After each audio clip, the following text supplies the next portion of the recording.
One of our favorite sponsors is back with us, Sunset Lake CBD. Yeah. If you're looking for CBD that actually does what CBD is supposed to do, look no further than our friends over at Sunset Lake. Let me break it down. Break it down, Mel. They're sustainably farmed, meaning they avoid pesticides and use sustainable farming practices to preserve the land for future generations. 1. 2, farm to table. They ship the CBD products straight from their door in Vermont directly to your door wherever you're at. Now that's cool. And third-party tested. They test everything with a third party to ensure quality, dosage, and safety. You got to go over and check out sunsetlakecbd.com. They have so many products. Break it down for them, Apple. Well, they've got some new stuff going on. Like they always had pre-rolls, but now they got really cool packaging for it. And you can get CBD pre-roll flights of all their flavors. You can get the heavy hitter flight that also throws in some of their Keef blunts.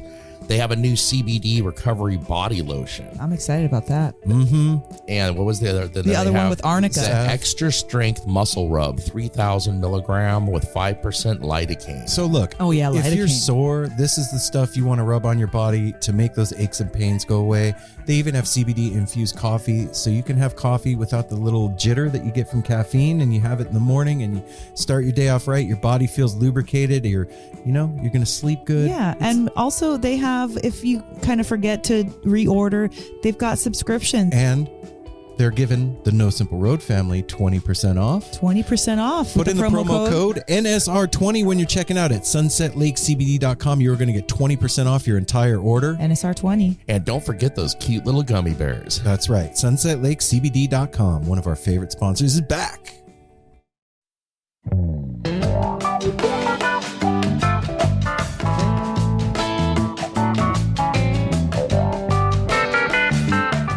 So you're at home, and it's evening or it's lunchtime, and you've ordered everything you can imagine from that online app that you order food from, and everything comes to your house, and it's lame when it gets there. It's like cold or totally greasy. It's disgusting. But check this out. You know what travels amazingly well for delivery? What? Chicken wings. No bullshit. And you know what the best ones to order are? Fire on the Mountain. Go check out Fire on the Mountain, everybody. You want to have something delivered right to your door tonight that tastes delicious, it's going to fill you up, is going to be some of the most amazing food you ever put in your face hole. That's right. I like all these things. Locally owned and operated since 2005. And look, you don't have to order it. I just thought that was cool that like chicken wings actually travel well for delivery, and we live in you're getting food delivered world now. So like, you don't have to have it delivered. You can go to the Fremont location here in Portland. You can go to the Burnside location. You can go to the other one that the I always interstate forget, location. that other one. Or if you're in the Denver area, That's right. you can go to the Wash Park or The Highlands. that's right. And one thing I love about these guys is if you've already listened to a few of these ads, we could go on for like an hour about everything they have on the menu because they have different things at Their each menus location. are robust. What you need to do is just you go to portlandwings.com to check out what's going on, or you go to FOTMPDX on Instagram to see what they have because it's constantly changing. What's the new thing right now? The beer that they have? It's an IPA that they have from Fire on the Mountain Brewing. Yeah, it's the Sun Machine. Ooh.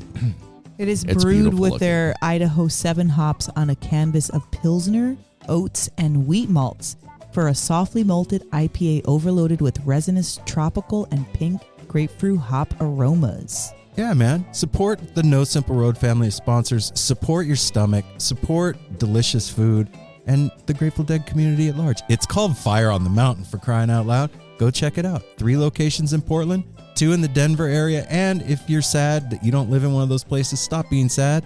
You can go online to portlandwings.com and order yourself some of their sauce. Make it at home. Listen to No Simple Road. You'll have a whole experience. Fire on the Mountain.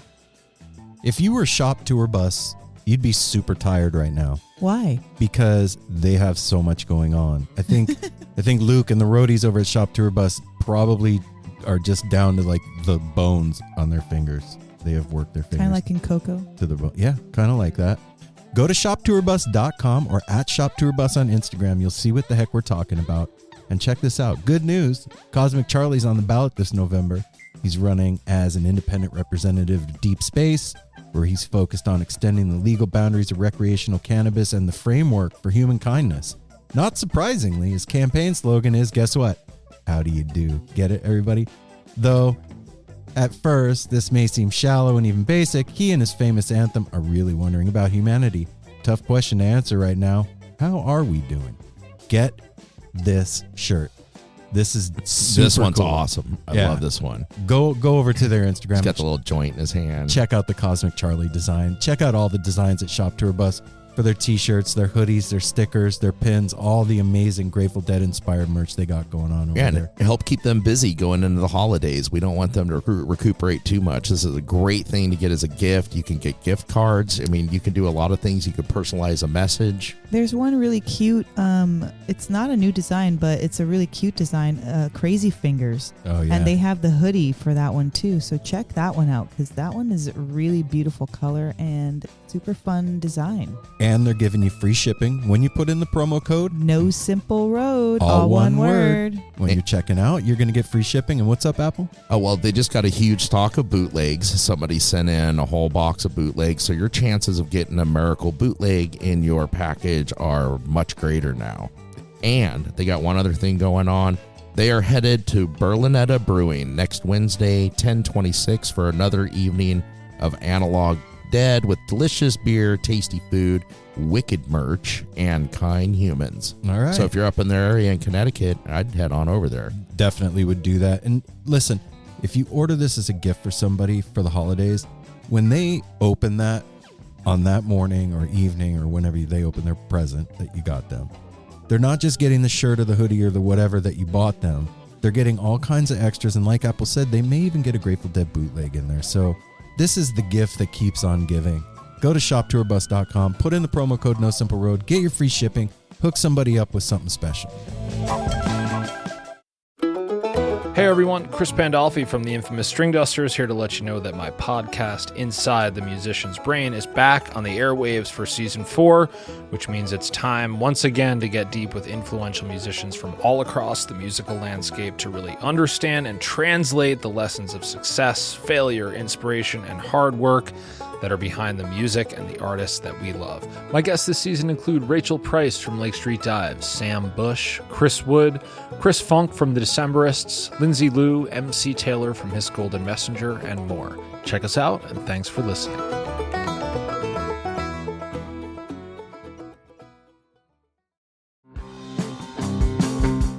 We're so excited to tell you a bit about today's sponsor, Music Masters Collective.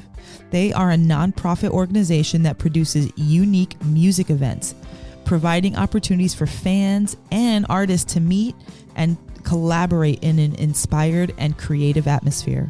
Music Masters Collective events give you the opportunity to learn from world-class musicians like Otil Burbridge, Steve Earle, Richard Thompson, former members of the band, the Milk Carton Kids, Nikki Glaspie, the Fab Four, and Sean Colvin, and so many more. At an event like the Milk Carton Kids Sad Song Summer Camp happening this July, you can expect immersive classes, evenings of entertainment, excellent food, and a space for a lucky group of folks to learn, co-write, workshop, and perform with like-minded peers, all with the guidance of Kenneth Pattengale, Joey Ryan, and some of their favorite songwriters.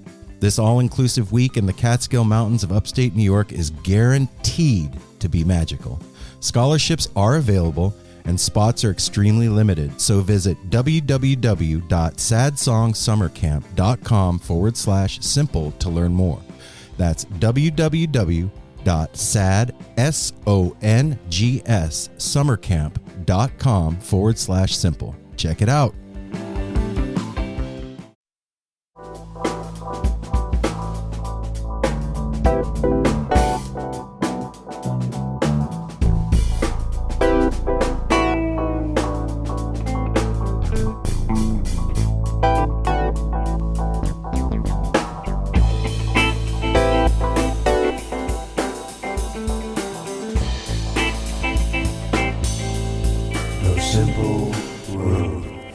I say ready and then like my heart kind of like flutters a little bit for real. every time I get like a little stage fright and there's nobody here. Hey now, No Simple Road family, we're back. This is Aaron.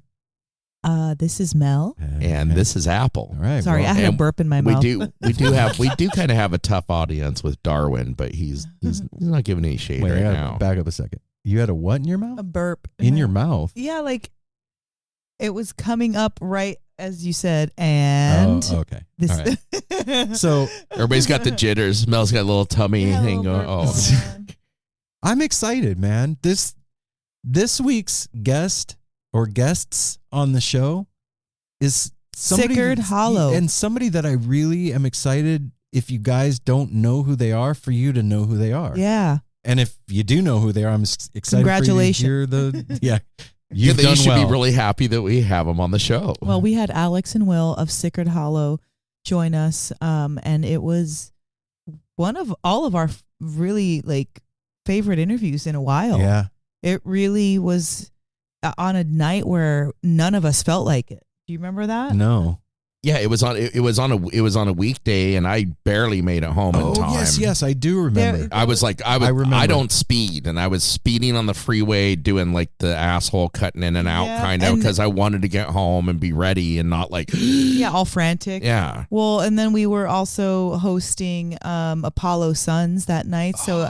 I kind of felt bad because they're here. We want to spend time with them as well, but we already had the interview planned, and so there was like a couple things that were going against me being in the zone. And the second we saw their faces and we started talking, and like maybe 5 minutes into it, I was like, "That's what I needed. I needed to do No Simple Road to feel better." I even texted Alex after we finished with them, like maybe a half hour after we were done, and told him, dude, that was the three of our favorite episode we've done in a very long time. It was. And we did, like Mel said, we needed it. I don't remember what, but it was like having a rough week, hurried home that night. And this was one of those ones where like time stopped. Like time didn't matter. Sometimes it's like, okay, it's been 45 minutes. It's been, whatever. This was like, boom. It's okay. Wanted it to just keep going.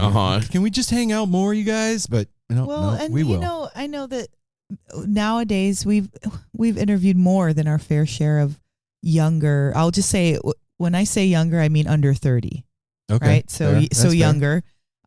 younger musicians, and they are working just as hard as men that have been in the business for 20 years. These guys are on like they're doing everything. They're performing, they're practicing, they're putting up videos, they're producing their own, albums. Like it is writing music. It's so much. And then we have this incredible interview where Alex, both of them, Alex and Will, but specifically Alex, is so aware of his speech. Yeah, you'll hear us. We even comment on.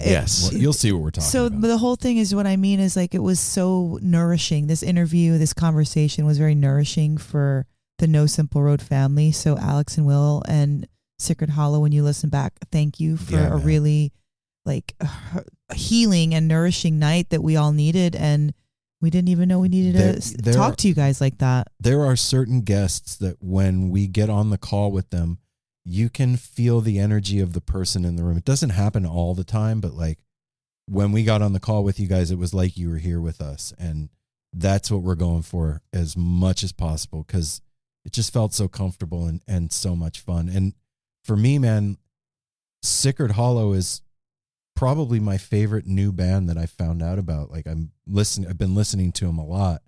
And then after I found out about them, to see them playing with like Dogs in a Pile. Oh yeah. They're doing the Sick the Dogs on them thing. And like it's. Well, and they played with, we're going to go see them on Friday, but they played with Spafford. Yeah. So they're killing it already. So if you don't know who they are, go follow them, Sicard Hollow. Go check out their website. They have a new album coming out on November 11th, Brightest of Days. On my grandson's birthday. That's right.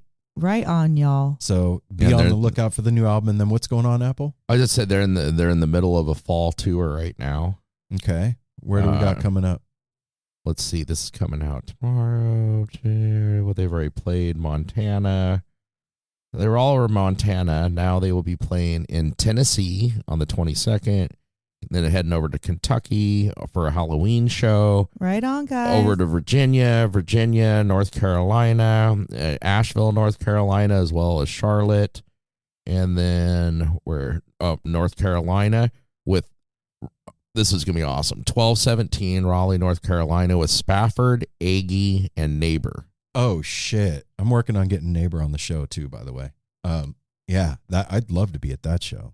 So yeah, keep your eyes on them, guys. These cats are coming up fast, and you know, in the music world right now, whether or not it's because of Billy Strings, who cares? The bluegrass scene is popping, and these guys are rising quickly to the top of that scene. So I feel like, you know, everything kind of gets its day in the sun. You know, everything does. It comes, even it's a dumb thing, it comes up even if it's 5 minutes. You got to have talent to have that time in the sun. No, I'm talking about like genres or like, you know, it can be like, you know, heavy, like, you know, world music, or now it's bluegrass.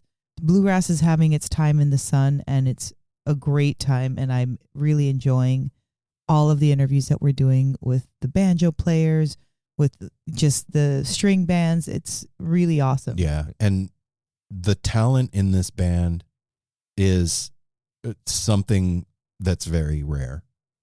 Each individual player in this band is remarkably talented.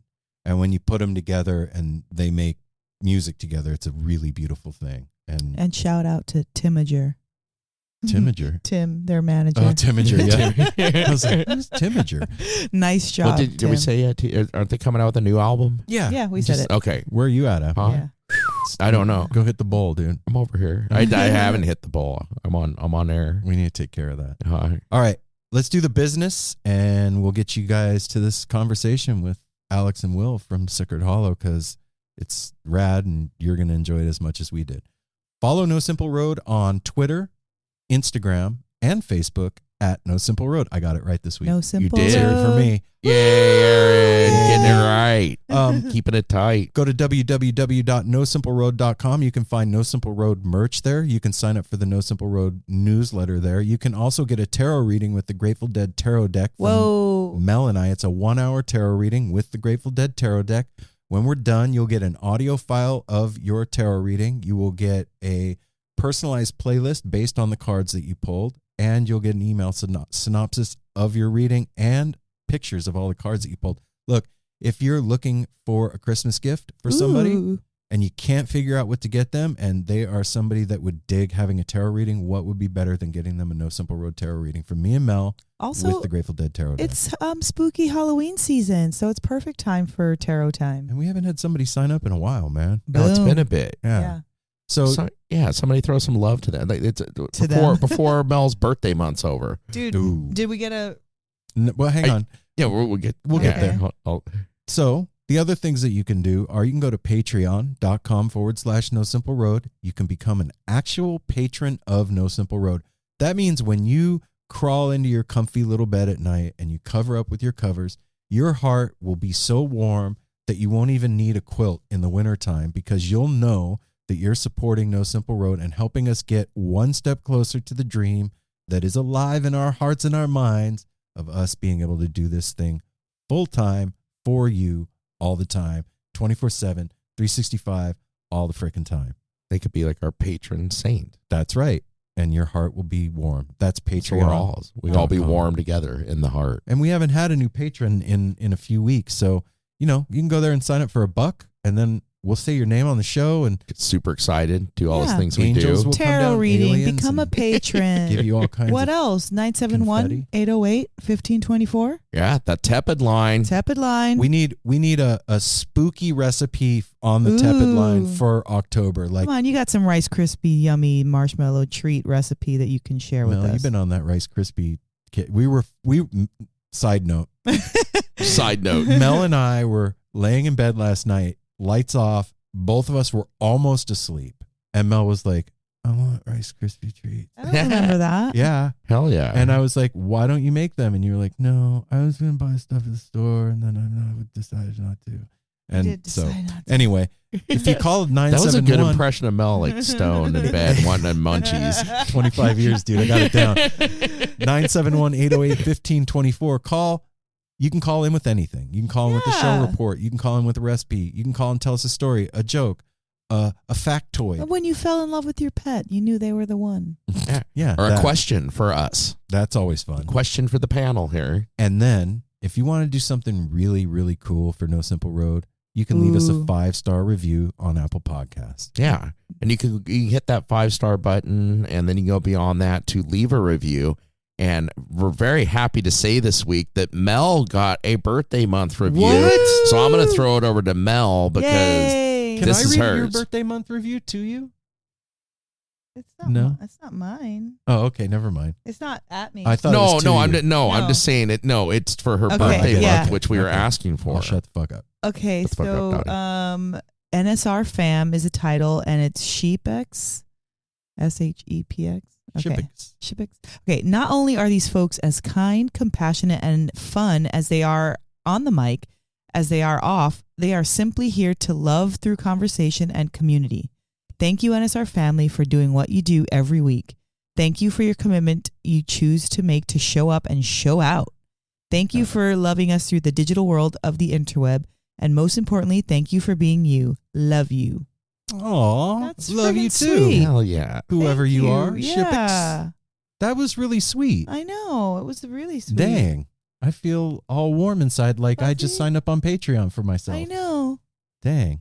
That's I just, cool, man. like seriously, thank you for engagement. I just want to say that. I think that that's probably all of our favorite thing is when we either go out and meet you or when you correspond with us via the interwebs, send us a picture, all that stuff that we say that we kind of run through Patreon, 971-808-1524, 5-star. Like, we love that. That's part of the community. That's part of us talking back and interacting with you. And I just want to say to everybody who already has, thank you for doing that. Yeah. We really enjoy it. It's a good, fun part of what we do. Yep. And to add on to what Mel just said, one of the other favorite things that we get to do with No Simple Road is find out about really dope new music like Sicard Hollow. Yeah. And one of my favorite parts of the show, besides meeting all of you at shows and stuff like that, is getting to introduce a band like this to you if you haven't heard of them before. Because I know that if I dig it and you listen to the show, you're probably going to dig it too. And it's going to soon become one of your favorites. And when friends of ours or listeners of the show have said to me, oh, such and such band, I found out about them from you guys, and now I see them all the time, or what, that is the coolest shit ever, because that's growing the musical community as a whole. Absolutely. And it's helping bands like Sicard Hollow get out come there. up. And dude, if I can aid in that, they've given so much of their talent and their time to their craft, and they're putting it out there on the line. If we can support that and be a part of that, I'm so here for that. Build that fan base, help them sell some more merch, another ticket. All of it. Yep. Because that's the best thing. Like Aaron was saying, is when we learn about something we love, what is the first thing you want to do? Share you it. want to tell the people you love about it, and you want to take them with you to go experience that live. It's like eating a super delicious like piece of pie, and you're like with your friend, you're like, dude, you got to taste this. Yeah. This is the best. Yeah. And it's not just one little sliver of pie. It's a huge pie that you can share with everybody. Yeah. So let's get you all to the interview, right? Yeah. That was the business. Do all the No Simple Road stuff. You know how it goes. You just heard it all.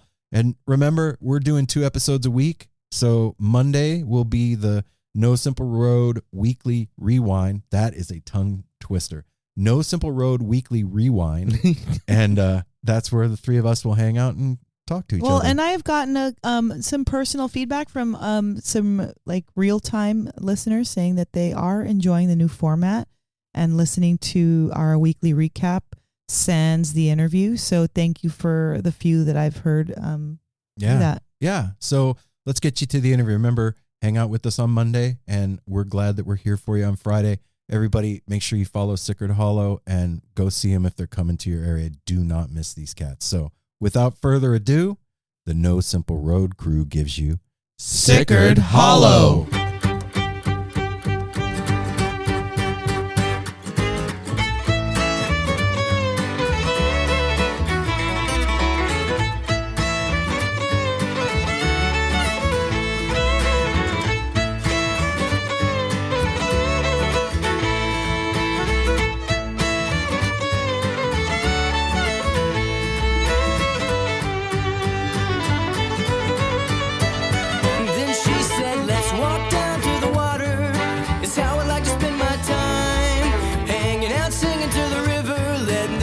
Just float on by. I can take you to my favorite spot. It's just right down the road. We can dance naked in the moonlight, skinny dip at the swimming hole. Now I know that's the way she rolls. Ooh, Lord, that's the way she rolls. Then she said we should burn a little bit of sage and eat a little bit of LSD. And for the next 12 hours we can talk about how much we love each other's company.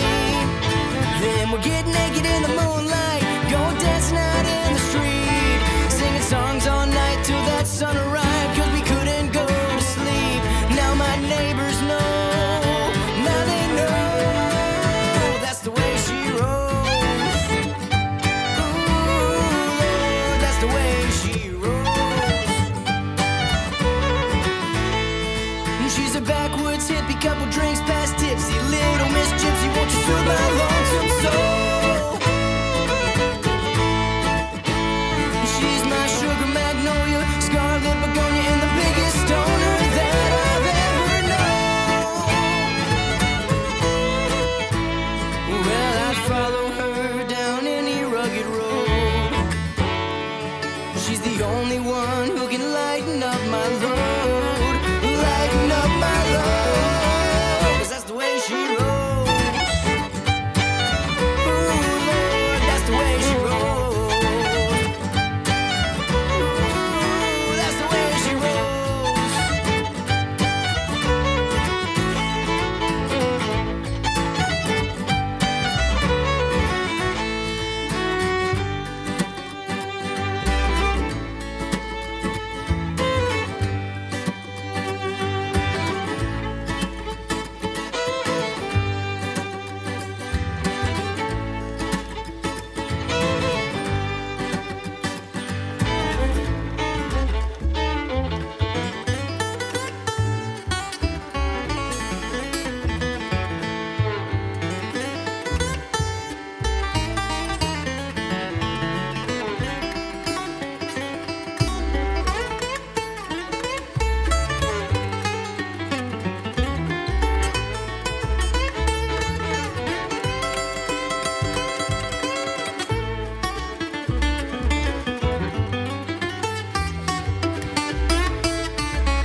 We'll get naked on the rooftop and we'll dance underneath the sky, singing my oh my, how the days fly by when you're truly living life. We were singing my oh my, how the days fly by when you're truly living life. She was singing my oh my, how the days fly by when we're truly living life. I was screaming my oh my, how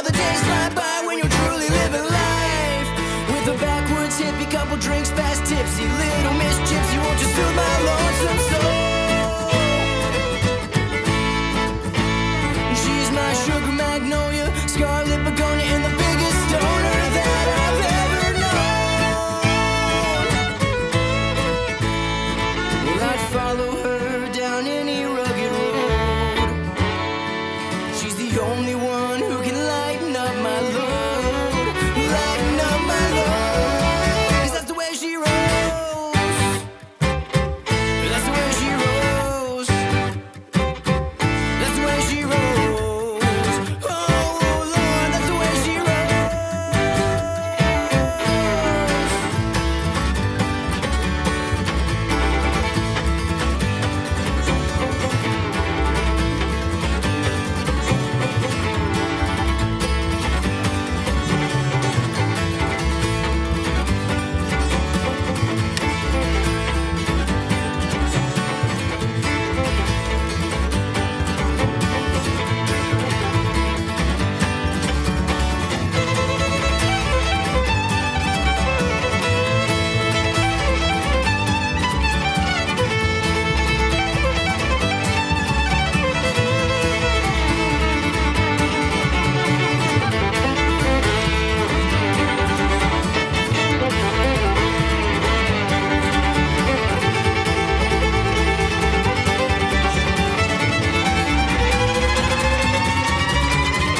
That's the way she rolls.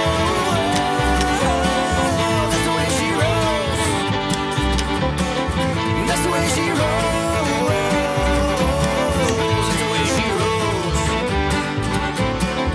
That's the way she rolls. That's the way she rolls. That's the way she rolls. That's the way she rolls.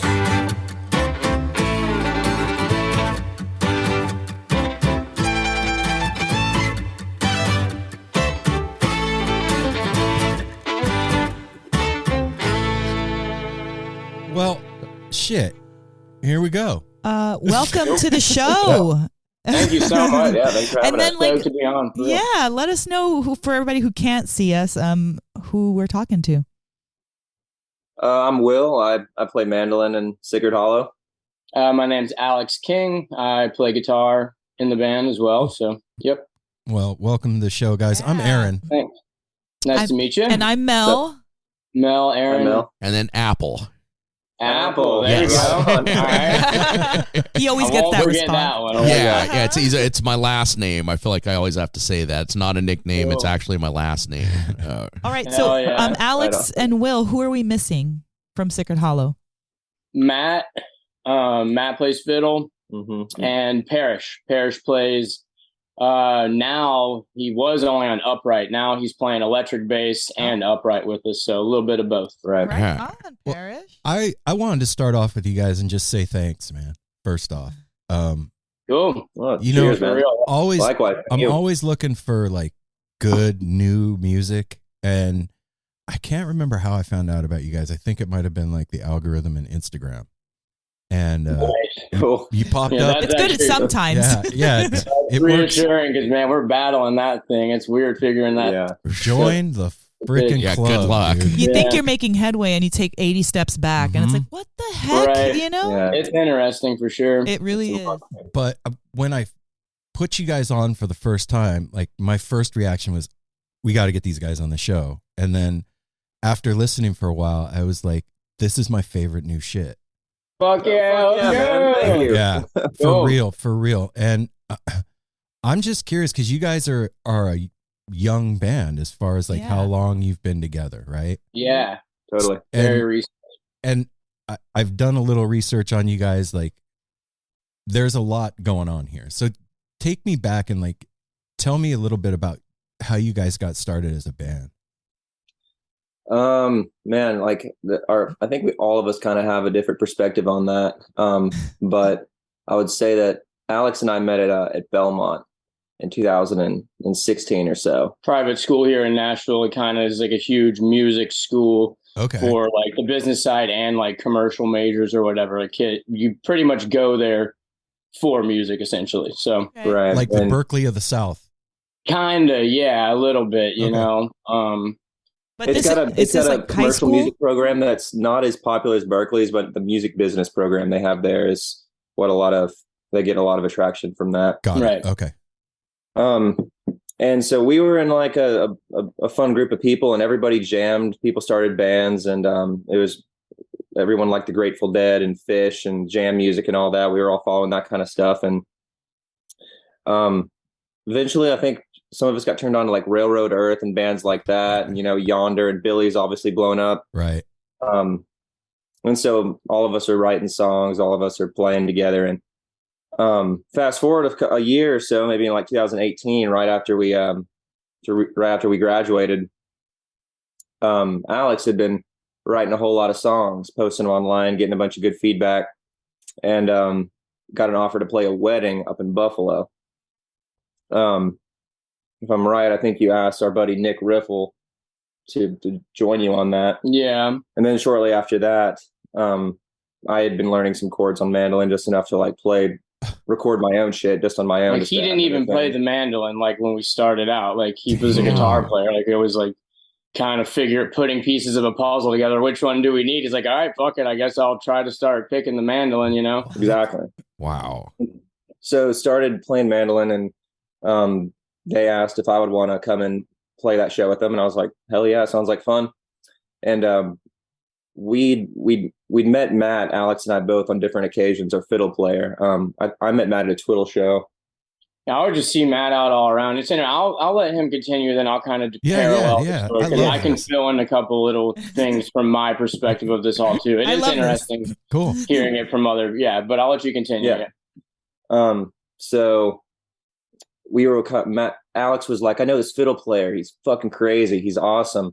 And I had run into Matt myself a few times out at just shows around Nashville or whatever. And Matt came over, and like we were like, holy shit, this dude can really play.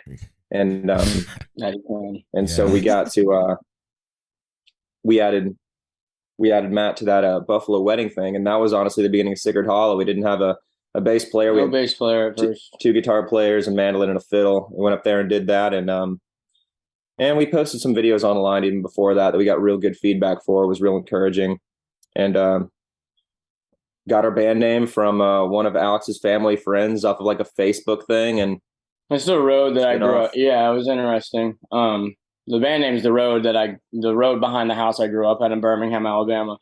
But I'll kind of pick up and fill in some things. We met in school, and like I wasn't even, I had kind of started playing guitar again. I learned when I was 15 or so, never got that great. I could play like 5-6 chords, and that's about it. And made my way to Nashville, ran into Will. He would always try to get me to jam, and like I wasn't confident enough about it. Like I blew him off like 25 times. Literally, like I would be like, nah, dude, like I gotta go home and like do some shit, because I was just too scared, because I felt this school that we're at, all these kids are really good, and it was super inspiring at the same time, because I got to see what was capable of like my peers on an instrument, not like these guys that I would go and see shows and see them on the big stage. Like, this is a dude, we're smoking a joint, and like he's blowing my mind on a guitar. I'm like, okay, well, it was encouraging.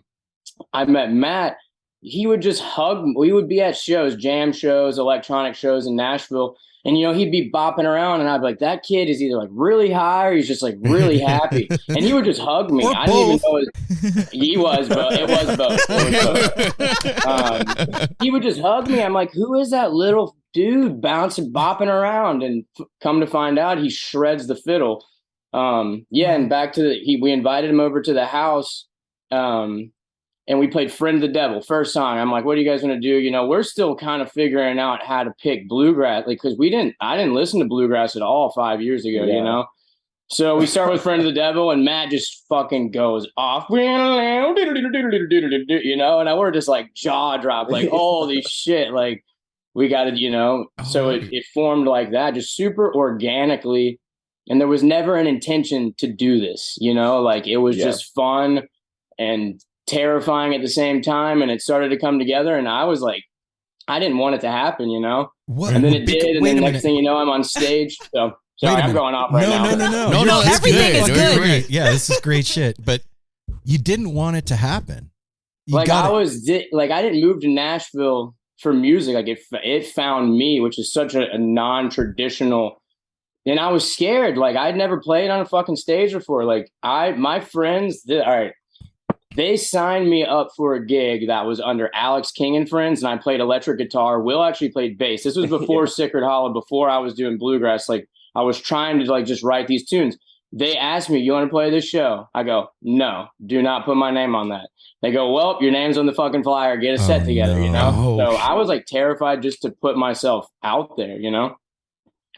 How is okay? But you weren't given a chance. It sounds good. It like pushed you to do it. Oh no, it was the best thing that ever fucking happened to me my entire life. And you know, I got such a high from the first time I played. I was like, that's it. You know, I've taken whatever substance you want. I've never fucking felt like that before, you know? So yeah, the community in Nashville really pushed us to do it. And when you believe in yourself and you have the drive, like you can fucking do anything you want, you know? I love that. He's like, you're like the reluctant musician.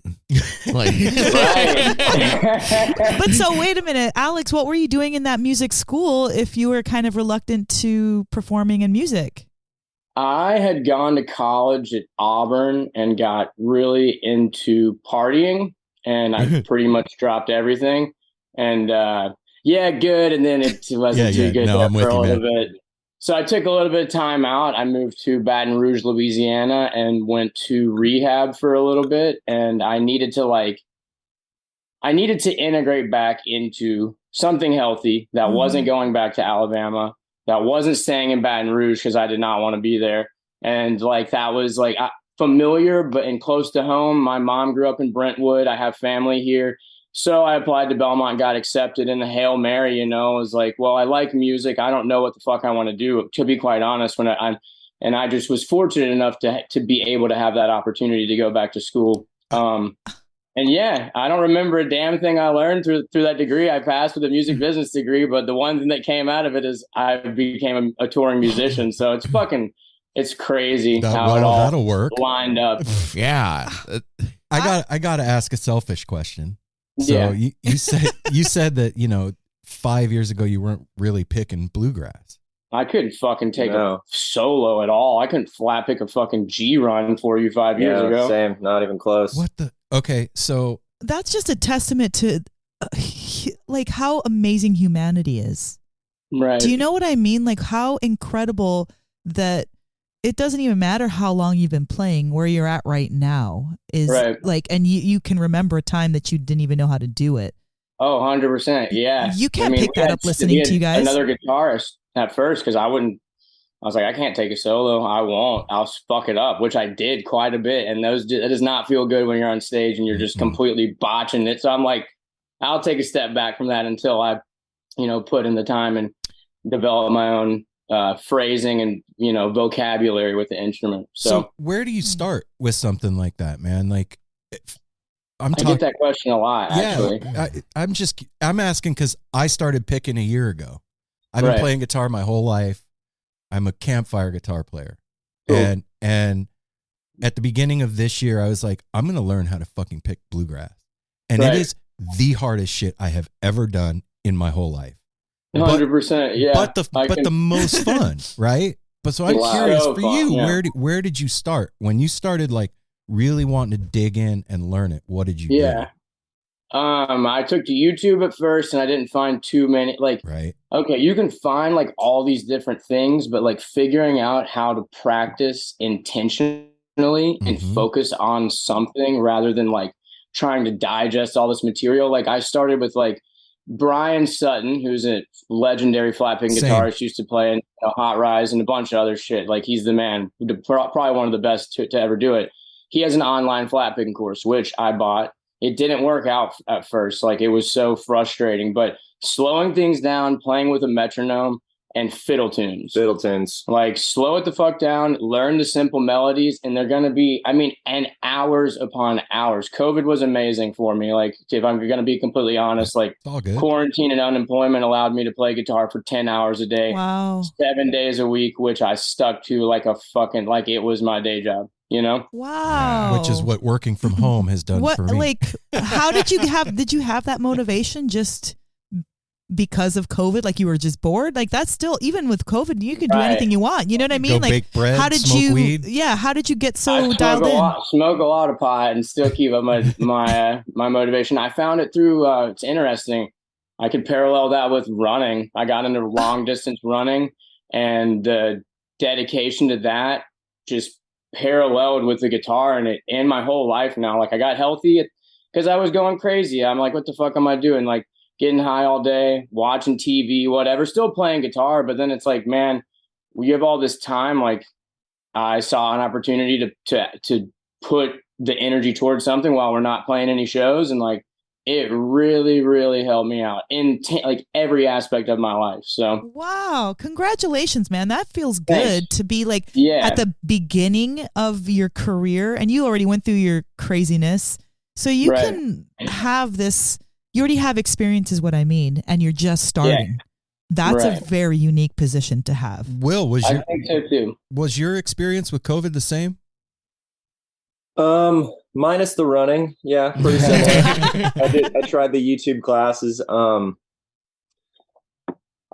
been like I play a little bit of guitar, so I picked guitar, but I was playing mandolin. I was doing my own thing with it. Yeah, it's amazing to me, man. Because I've watched quite a bit of your stuff on YouTube. I've listened to all your stuff now, and like, it's hard to believe that it's 5 years of playing. Right. And it's got to feel weird from your side, like what's going on now, right? Like, is this the most fucking always tension ourselves, man? We always say like, man, it's moving so fast. This is fucking crazy. It's wild, dude. We're living the dream, man. We don't take it for granted. It's awesome. Yeah, it shows. Oh, sorry. No, I was just gonna say, like, look at the list of people that you've opened for and the festivals you've played, and like I saw you played Peach Festival, like not just anybody gets invited to Peach. Peach is like a hand selected, awesome lineup. It's an honor, yeah. Oysterhead played. I mean, yeah, dude, it's crazy. My shit. Like we're fucking watching Trey shred with Les Claypool and Stuart Copeland. I'm like with all the band and all my homies. Like I used to go to that festival in the crowd, not on the stage. And I think I said that the first time we played. I'm like, we're playing the late night set. Everybody's, wide eyed, and it's, Humphreys is playing at the same time. And I didn't know who was going to show out. And we had a big crowd, and I'm just like, I should be out there with you guys right now. Like the tables have turned, but it's such like a connective experience because like, I never thought that I would be on the stage doing it. And I'm honored to do it, and deliver that energy back. So yeah, it's a trip. Man, that's definitely don't take it for granted. One of the things that really struck me about your band is how much fun you guys are having on stage. Hell yeah, that's awesome. And that's not made up. You can't if you're not having you fun. Can't fake that. Yeah, you can't fake that. Right. No, your fiddle player is like a maniacal elf. Please tell me one thing. Please tell me he's been playing the fiddle like since birth, not just like a year or 4 something. Years old, yeah. Okay.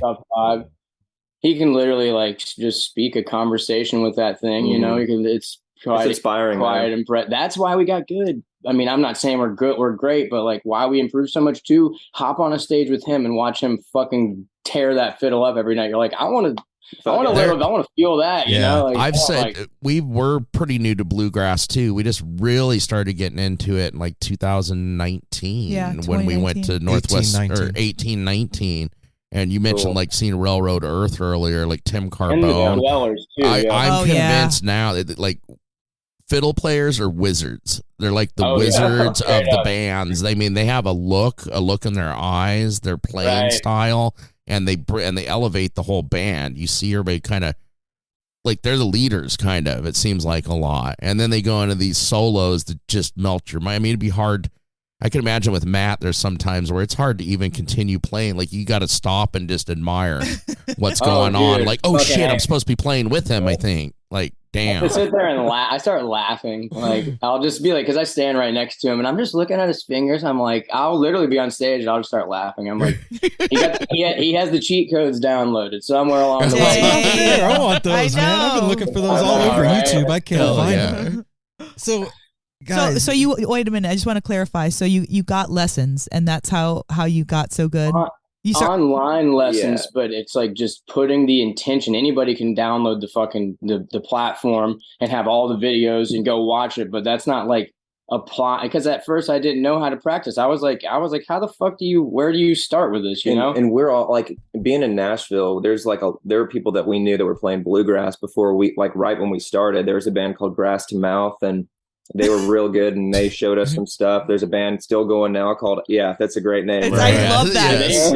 They couldn't get certain bills because of the name. Like the people would be like, nah, we can't fucking put that on a flyer. You have to be really dope. There's another one called Air Show, and they've been super cool to us. Yeah, and then our manager now works with them as well with us. Trevor Clark, who used to be in our band, he used to play bass. He's been doing the grass thing for a long time. So we've had a lot of people in Nashville that have helped push us along in the world of bluegrass. We're super grateful for. Going into the bluegrass world, like one of the things that we quickly learned in like talking to Billy and like the guys from Green Sky is that there's a divide between like the old school traditional bluegrass players and the newgrass scene. That sometimes the newgrass scene gets shade from the traditional guys. Right. Yeah, but it's both great, man. I feel like that's what you got to remember. Like I love the trad shit. I love it, and I love the newgrass stuff. So it's like, man, like I guess people all have their opinions, but like at the end of the day, both of it fucking rocks. Yeah. Yes, it does. Yes, it does. Yeah, it's so all it doesn't affect you guys then clearly because it's not even right. You know, I think Aaron is 50, and so we've seen the music. I'm about to be 44, and y'all are in your 20s, 30s, right? I'm 27. 27. Matt's 23. He's the youngest, the fiddle player. Matt's He's 23. Of course he is. He has a bright future ahead of him. Parrish is the oldest. He's 32. Okay, 32. So like the only reason I mention ages at all in this is because he's seeing it from a longer perspective. Right. We're not, I mean, each generation, it's, a little bit of a shorter perspective. So it's closing in is what I mean. It's not as prevalent as it is right now as when he's started to see that, you know what I mean? And it's really cool to see that evolution where it's like, no, man, everybody's just playing music at this point, like psychedelic grass, trash grass, bluegrass, like does it really matter? Grass, it's good music, grass. Yeah. Yeah, man. I think that just comes with like when it first, I mean, the traditional aspect of it, it's very not cut and dry, but like there's a structure, there's a way. Like some people don't want to hear a 5-minute solo, and like that's fine. I don't think you should shit on taking a genre and doing something with it. But if that's not your cup of tea, then don't go to the jam grass festivals. Like we don't find ourselves at like straight traditional bluegrass festivals. Yeah.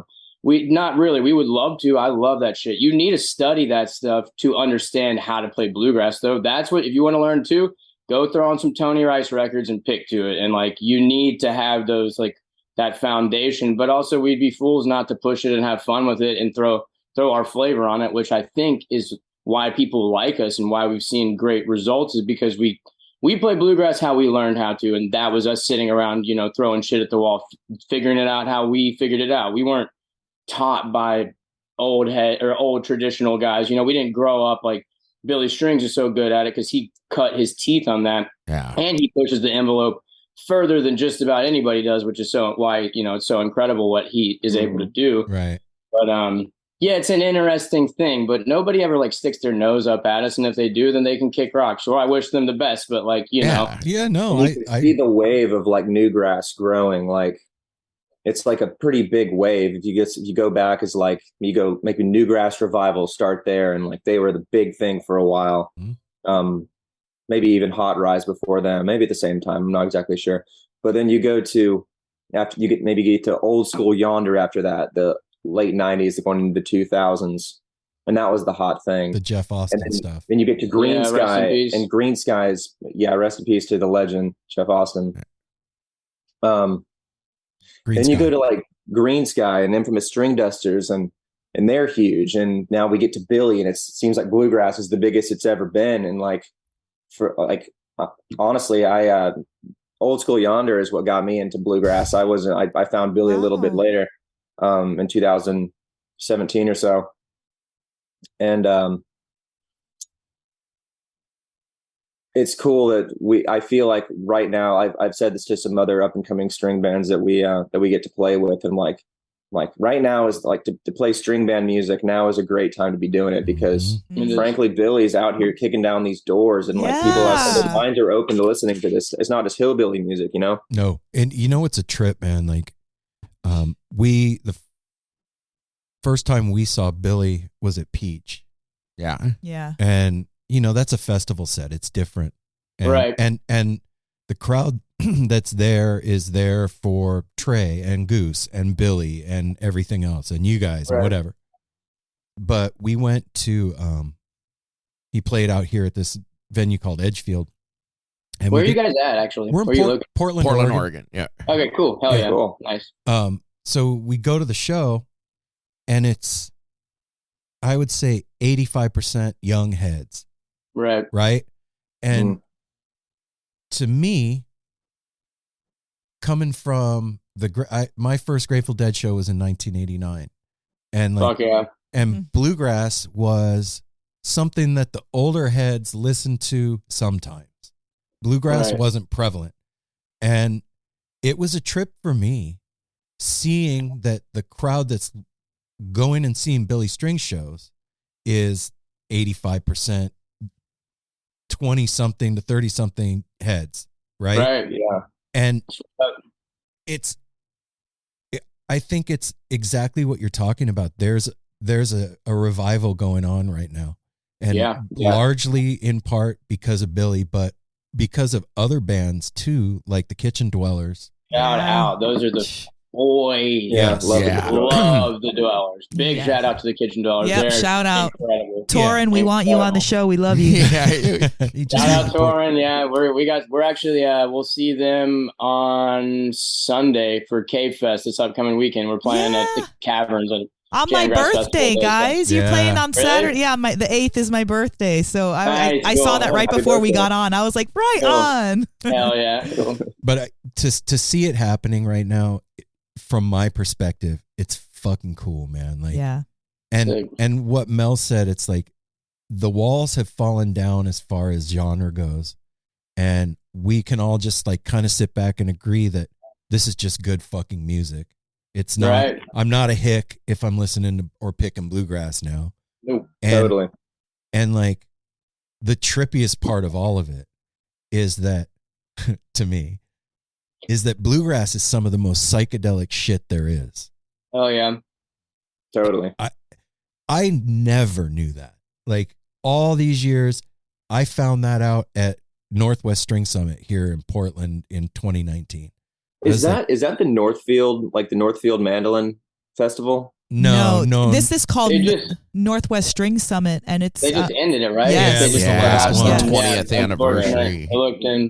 It looked insane. Yeah, dude, we never got to make it out to that. The kind of vibes that that kind of music brings too, because when you go to something like Peach, it's wholesome. It's exactly. That's what like. You hit the nail on the head, man. It's like safe and wild and like you can find everything you would find at like a Fish show or a Dead show or whatever, you know, but like it's less pretentious. Like it's more like people bring their instruments out. It's rooted, like it's.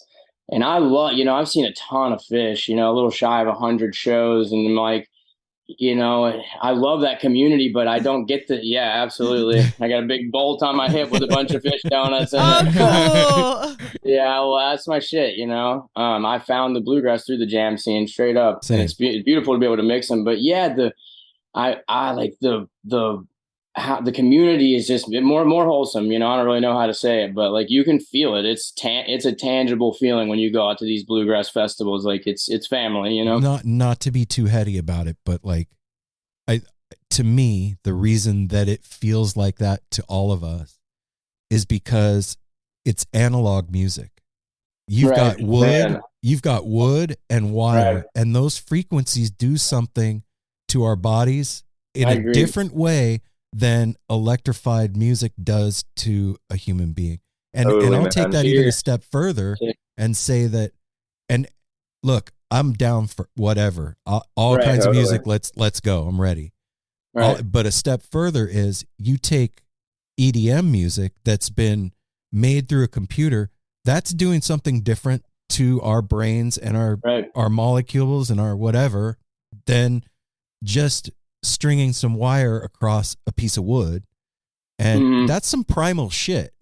It is some primal shit. The simplicity brings out our primal nature, and our primal nature as humans is like community and gathering and groundedness, like getting down to the earth. And so all of these types of, different bluegrass and all that, because guys, I'm staring at the banjo the whole time. I know I'm getting a banjo for my birthday. How do you know that? I fell in love with the banjo at Northwest String Summit. And wait a minute.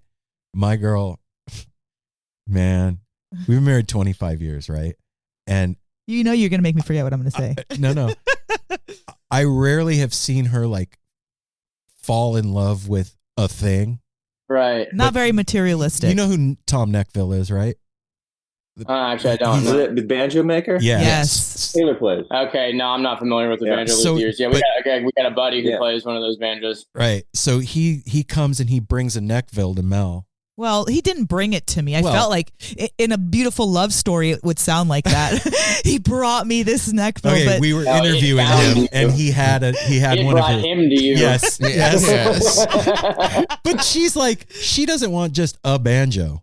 She's like, I want a Neckville. Well, I didn't, once. That's a nice one. Hell yeah. I realize it's a little bit like a 16-year-old asking for a Ferrari. I understand that. You don't even play the instrument. It's okay. But what the whole love, and I mean, it's kind of back to what we were just saying about the groundedness and about this community and what it does and what it brings is, it brings healing in a different type of a way. Music is healing and therapeutic, period. EDM, any music is healing.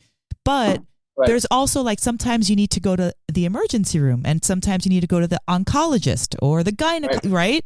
So I know, right, where I'm going. So like this kind of music brings this certain healing in our life that's grounding. And I'm sure, Alex, with you like going through like your rehab and I love fish. We're going to Fish Mexico. I'm stoked on fish. Love them. Okay. Out there. We'll hey, oh my gosh. I would love to party with y'all at Fish Mexico. But it's party, right? It's party. Right. It's like, no holds barred. You go to a bluegrass, it may be interior no holds barred, but the energy around you is so grounding and loving and so safe and secure. Also, like it ain't like that at Fish. It's not like that at Fish. Balls to the wall. Balls to the wall. If you're at the wrong spot, that's a bad word for it. If you're at a certain spot at a Fish show, you might run into people who are literally just stuffing their face with whatever they can. Yes. Right. It can throw you off. And I mean, I'm all for get down on what you get down on. Sure. Be safe and do your fucking thing, because I know I do. But like whenever the intention is not for the music, you know, yes. And you don't really find people at bluegrass festivals who are like, fuck this, like, you know, they're like, not there just to party. People are like either completely against, like they're like, nah, I'm not going to that festival, or like you're open to, whatever, I don't know, feeling whatever feelings are going to happen. So it's just cool that you're all aware of that, and I always think about when the musician is on stage and whatever intention or whatever's going on with them, they're giving to us as well, you know? 100%. So the fact that you're aware of that and you are playing, I just want to say thank you, because it feels more nurturing and more soul reviving, you know? Yeah. So that's it. And Alex, I saw that you wrote Little Miss Tipsy. I did. I love it. Thank you. I absolutely love the lyrics, love the song. I felt like you were talking about me and all of my beautiful friends that I know. Yep. And I felt like it just was so for the scene. I couldn't have thought of a better song or lyrics to describe the scene. Seriously. Thank you. Cool. Yeah, it was funny. It was like, it was going to be like about me. Like I go outside and I write. Like I go to literally like, let's walk down to the water. It's how I like to spend my time hanging out, singing to the river. I'm like walking down to the river, like I'm just singing about what I'm, doing. And the song came up, and then I was like, this isn't about me. I'm like, this is about like that wild festival chick that most people know, because everybody comes up and they're like, that's about my girlfriend. Or, I'm like, it's about all y'all. You know who you are, because we all know somebody like that. Absolutely. And It's a relatable tune. Yeah, I had fun with that one. It's not the typical tune that it was a bit more lighthearted, but also still true to, what I've seen, my experience with, that type of stuff. So thank you. I really appreciate it. That one's gotten a lot of great feedback on that one. So that's the one that pulled me into. And Face the Wreckage, right? Like this is a new one. And that, I'll say this about that. It felt like a familiar song that I'd heard at the same time with brand new, beautiful lyrics and it felt really good to hear.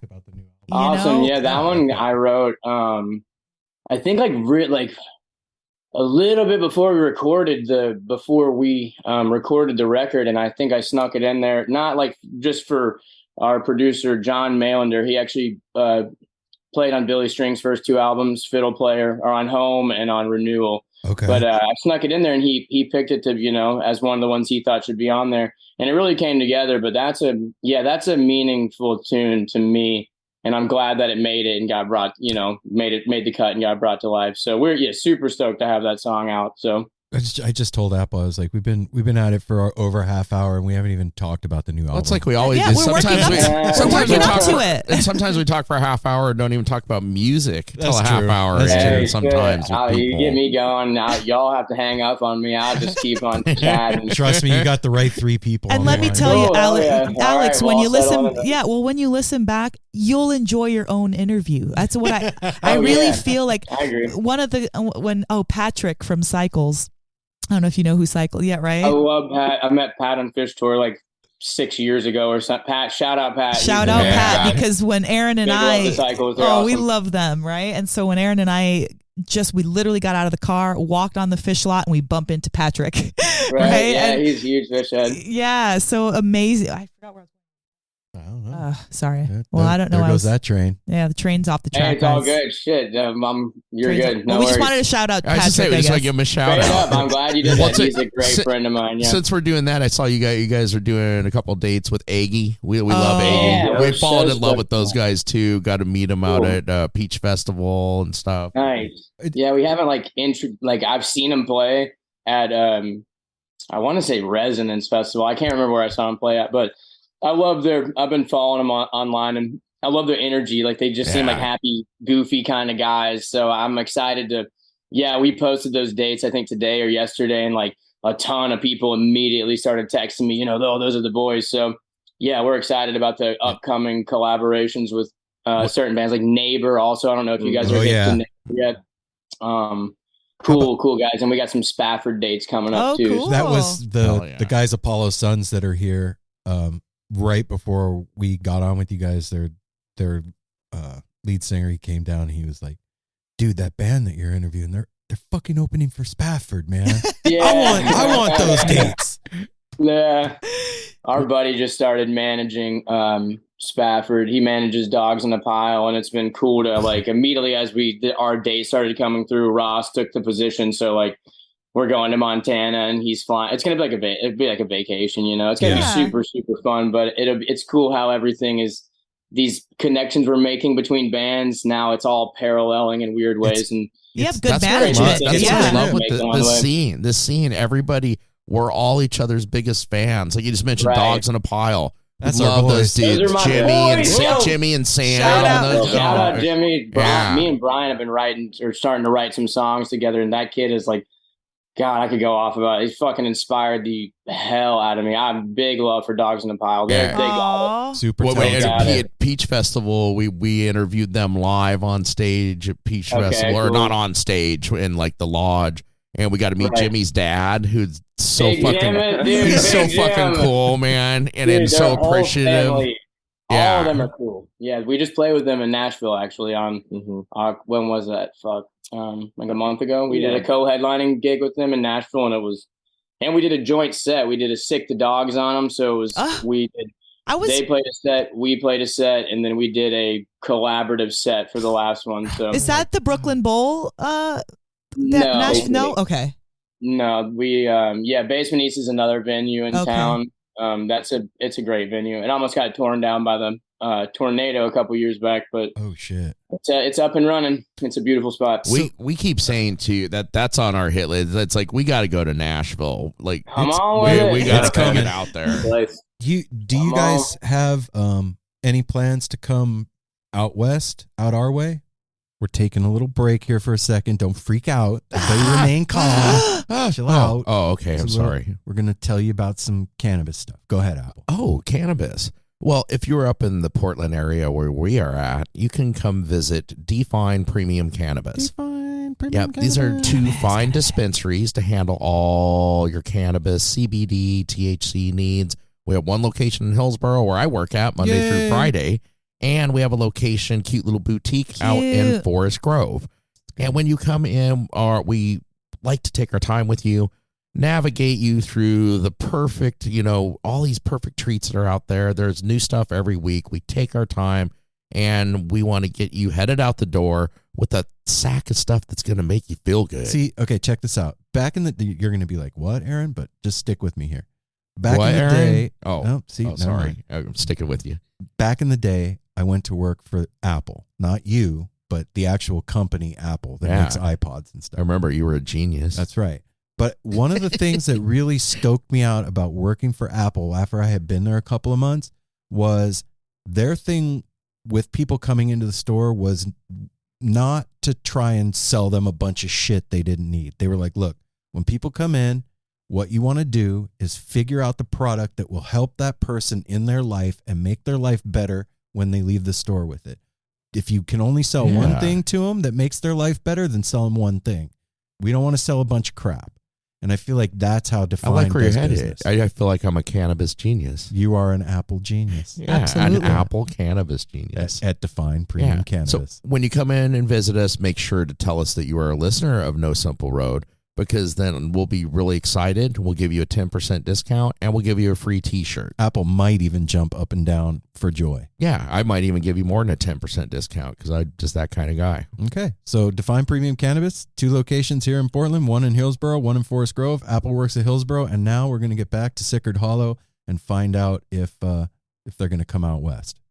Here we go. What is a city without its music? The legacy of the New York Philharmonic is incredible. Nearly 2 centuries of history. That's a lot of music and a lot of stories. I was sitting on stage for the very first time thinking, I can't quite believe this is happening. Join me, Jamie Bernstein, as we explore the history of the New York Philharmonic. It's the NY Phil story made in New York, a podcast about a city, its people, and their orchestra. Listen wherever you get podcasts.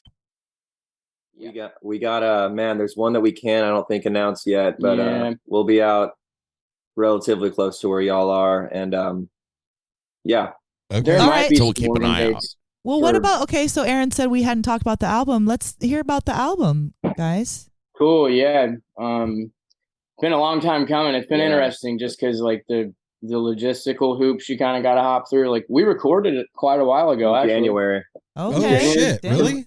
End of January, beginning of February, maybe. But there are various things, I could get into it, but like we got to do this. And then John, it's been engineered by our buddy Daniel Davis, who is an incredible engineer, works through Southern Ground, which is like Zach Brown's studio in town. Okay.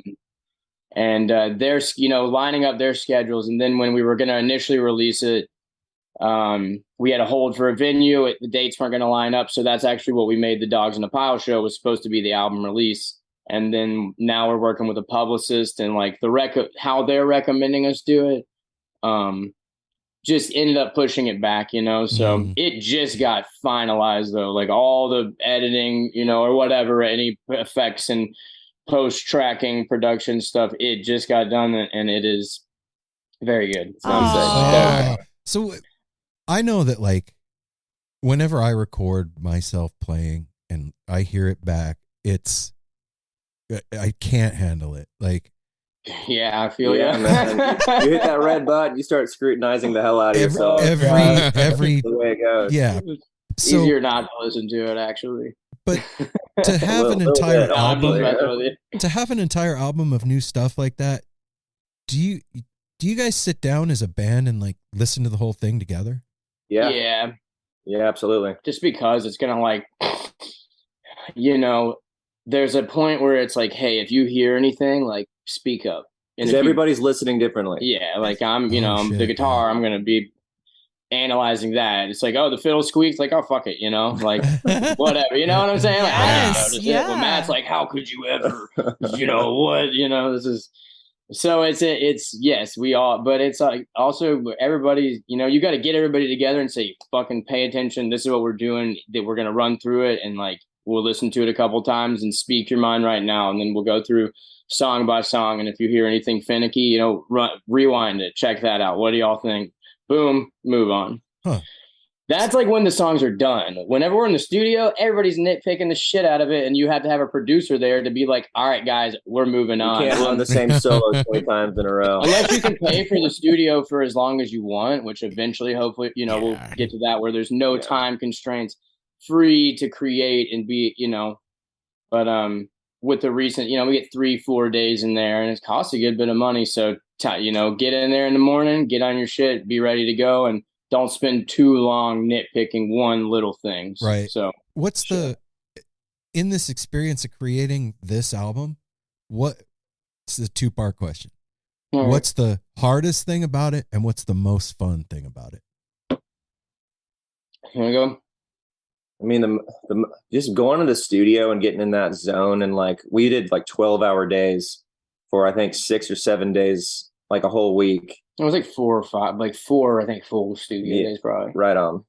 So we were in there for a while, and it was like it goes by like a blur, and it's so fun. You're just focused. The day just goes by like that, and well, you're thinking about what to play. You're listening constantly.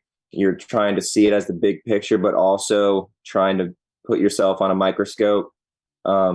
It's the whole mindset of it, man. It's like a different thing than playing shows, but this creative process is like I say on tour, I like going on a tour because it like turns off the world around you. You're just focused on getting to that next place. And when you're making a record like that, it shuts off everything else. You're just there, and you're focusing on making that record and making it the best it can be. Right. That sounds amazing. Like, I can't even imagine. It can be cool. It can be stressful too if you're playing like shit, you know, and you're like, on time is money at that point. And like, I think that's the hardest part about it, is if you go in and you're not on, and then it's like, okay, well, let's move to the next song, or you got to know when to call that, or when people, you know, then you start getting frustrated, and people are like, oh, you want to, you know, let's come back to it. And you're like, no, fuck you. Like, I'm gonna do it, you know, or whatever. You start tension, or just because you're trying to make this, everybody wants the same, you know, in their own same end result, but that might look differently. But we all want to make this, you know, piece of this compilation of music that, you know, moves people or invokes emotion and flows and tells a story or whatever, presents a concept. So like that in the end is rewarding, you know, like you go through all the bullshit, not even bullshit, that's a bad way to put it, like the obstacles and the work that needs to go in it. And some days are like, fuck, that was, you know, we're all having fun. Then like 8 hours in, you're on your like 6th cup of coffee and you got a headache, and you're like, all right, we're starting on the big jammer track or whatever. And you're like, oh, you know, you got to dig deep and power through, because it's tiring. But then you get done with it and you pop a bottle of wine and you all hug it out, and, you know, it's like, good work, boys. And now fast forward to now, we get to lay in my bed and, you know, get stoned and listen to our record and have it move, you know, and which I can say about this one, it moved me. Aww. Like I got chills a couple different times, and I'm like, cool, you know, to follow back on what you were saying about listening to yourself. Oh, it can be terrible. But then when you think it's good, you're like, we're good, you know? Wow, we created something. Like I made myself feel a certain type of way. So like, yeah, it's a rewarding process, but it's a roller coaster too. So, you know, man, I noticed that's something. Like life, man. I noticed something. Yeah. Oh, 100%. Yeah. Talking to you guys, that you're very careful with your words. You're very fucking careful with your words. Yeah, you got to be nowadays. No, not like that. No, I know. I'm just fucking with you. Yeah, yes, that too, bro. Yeah. I'm just fucking with you. No, I know what you mean. Believe me, having a podcast during all this shit, right? You know. Anyway, but wait a minute. While he said that, my G. Aaron said that, and I thought he was reading what I wrote, because I said very aware of speech is something that I write notes for the show. My mom kind of instilled that in me because growing up, shout out to Dolly King. She's a saint. Dolly, shout out. Yeah, she's the shit. Yeah, shout out to my mom. She would always say, I hate her. This sucks. She's like, that doesn't suck. Like her. That was like the first one. But hate was one where, I'm like, I hate this. She goes, you don't hate anything. You can say you extremely dislike it. So I'm like, I fucking extreme, You can't say fuck either, But yeah, I think doing everything with intention, anything part of my life, if I can apply intention to it, I think it ends up being more meaningful, and I have more direction in my life when I live each day with intention. So, and that's kind of what Face the Wreckage is about, to loop that all around. Yeah. Well, I'm really, really stoked that we connected, because likewise, yeah, man, it's a trip. Like, seeing younger bands, because to me, like Mel said, I'm 50. You guys are younger than me. Seeing younger bands coming up now, like I've been around long enough to see a few revolutions of the wheel. You know what I mean? Yeah, definitely. And like, you guys have been given a gift, and an opportunity too. And you're not like, you're completely grateful. And it comes through just talking to you. Like I can see it in your eyes and your face. Like, you get what this is, and it's everything, and you're putting everything into it. And it goes so far as watching what you say and how you talk about it, because you know that has power, and that shit resonates with whatever is out there. That stuff resonates with whatever is out there. Oh, I curse like a sailor. Oh, man. I know. I give them a hard time. I need to work on that. Well, because we were talking about it, and you guys are not putting out shit. No. You're putting out some incredible, healing, fun music that is really elevating our souls. I was feeling really bad today, guys. We've been on an emotional roller coaster. Like, break it down, Mel. I can relate, right? Not just me, but like, I'm talking about myself personally. Like, I was just the family, just coming home. I was just in LA for 5 days, on the heels of a wedding, on the heels of all these like things, right? Like very emotional things. And I was just really feeling like I wanted to withdraw and kind of like isolate. And then the band was coming that we were just talking about, Apollo Sun. So I was like kind of secretly begrudging it, because I was just like, again, I was feeling crummy and having like just like an emotional overload is really what it feels like. Like, I could just cry. I'm not upset about anything. I'm just emotionally. Let it out. Come on. Right? Yeah. Oh yeah, I do it all the time. Trust me, it's been going on all day, man. Yeah, it has been going. We're all criers around here. That's good. But if it's coming out, take advantage. Right? It needs to flow. But like, then they got here, and I got so grateful that they're here, and like started tearing up, just feeling the energy in the house and the gratitude. And then we hop on with you guys, and I'm like, man, I don't want to freaking do an interview tonight. I'm tired and blah, blah, blah, like doing all this bullshit. And it's always the stuff that you say you don't want to do that's like the medicine for your ailment. Oh man, wow. You're preaching the choir. I love that. And I wanted to say it out loud to all y'all, because if I didn't say it, only I would know about it, And so I'm putting myself out there. Like, I needed this, and I didn't want to do it. And I'm just saying, for all the people who have like shit out there, like, or stuff that hanging around in their life like that, you don't want to do it. Just muster it up, man. However you can. Because I am so blessed. To you. Cheers to that. Thank you. Yeah, I'm blessed to see first of all, your beautiful faces, and then you're good stewards of what you've been given. Yeah, man. Cool. I just got to add something to this, because this is a further story about Mel. That last weekend, they went to a wedding down in Humboldt County, like, a nice drive from here.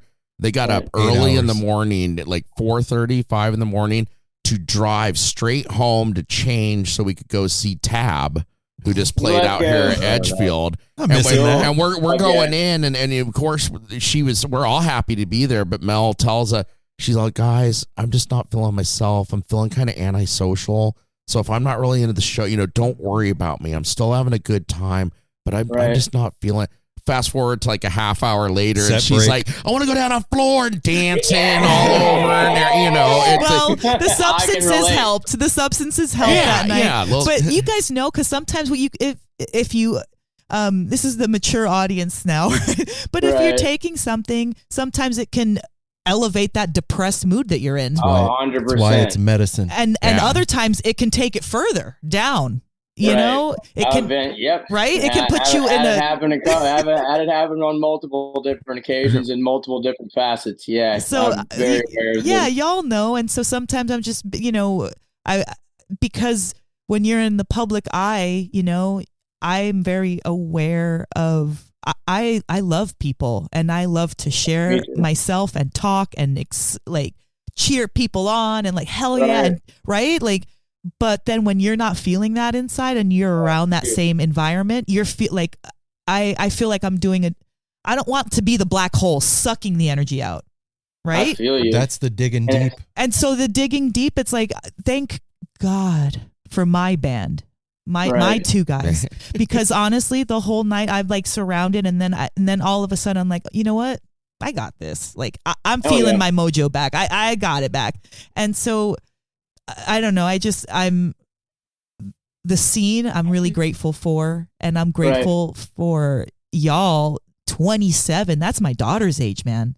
That is my daughter's age. I cheer on these freaking 27, 28, 29, 20s because everybody used to say, "Oh, this generation, they don't know," talking down on it. Yeah. Bullshit. I feel like this generation knows what's up.